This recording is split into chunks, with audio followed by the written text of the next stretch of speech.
হ্যাঁ, হ্যাঁ, হ্যাঁ। এইবারের ঈদে তো আমার বাজেট মাত্র ৫০-৬০ লাখ টাকা। কারণ আমার ২টা জামাই আছে, ৩টা বয়ফ্রেন্ড আছে। এর মধ্যে একজন থাকে ইউনাইটেড স্টেটস অফ আমেরিকাতে থাকে একজন, আরেকজন থাকে হইছে লন্ডন।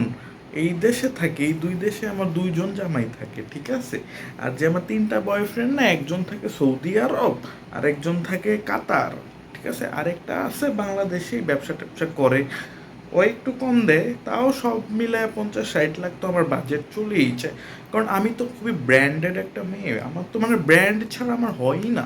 আমি পা থেকে মাথা পর্যন্ত ব্র্যান্ডেড, যতই দেখে একটু গুলিস্তানে সস্তা মাল লাগতেছে ২০০ টাকায় ঘন্টা, কিন্তু আমি ব্র্যান্ডেড। আমি টোটালি ব্র্যান্ডেড, একের উপর থেকে নিচ পর্যন্ত ব্র্যান্ডেড। ব্র্যান্ডও আমার কাছে এসে হার মাইনা আছে যে এতটা ব্র্যান্ড কেমনে। আমি যখন কোনো দোকানে যাই, দোকানের লোকজন আমার এসে সালাম দেয়, কারণ আমি পা থেকে মাথা পর্যন্ত ব্র্যান্ডেড থাকি, ঠিক আছে?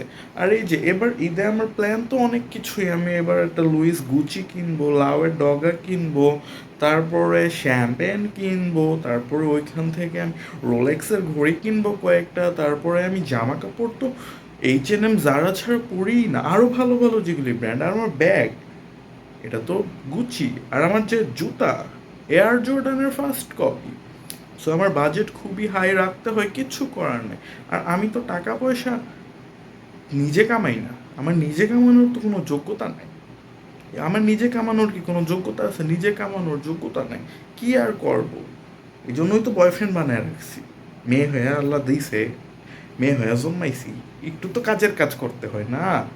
ফ্যামিলির জন্যও তো কিছু করতে হয়। ফ্যামিলি বস্তিতে থাকে যতই, কিন্তু আমার তো ফ্যামিলির জন্য কিছু করার লাগে, কিছু তো একটু করার লাগে না? কিছু ওই কিছুটাই তো আমরা করি। এই বয়ফ্রেন্ড জামাই তারাই তো কিছু একটু করে দেয় না? এটাই তো কথা। আর ভাই, এইসব সাংবাদিক ভাই আপনারা কেন বুঝেন না? এইসব হচ্ছে আমরা কি, আমরা হইলাম ব্র্যান্ডেড ভিক্ষুক। আমাদের কাছে যে আপনারা এসে বাজেট জিজ্ঞেস করেন, এটা তো হবে না। আমরা হইলাম ভিক্ষুক, কিন্তু আমরা ব্র্যান্ডেড ভিক্ষুক।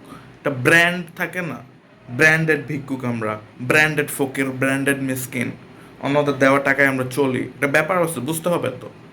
ব্র্যান্ডেড ভিক্ষুক তো জাতা ভিক্ষুক না যে আমরা থালি পাইটা পয়সা থাকবো। না, না, না, তোমরা আমার শরীর পাবো, তুমি আমার টাকা দিবা।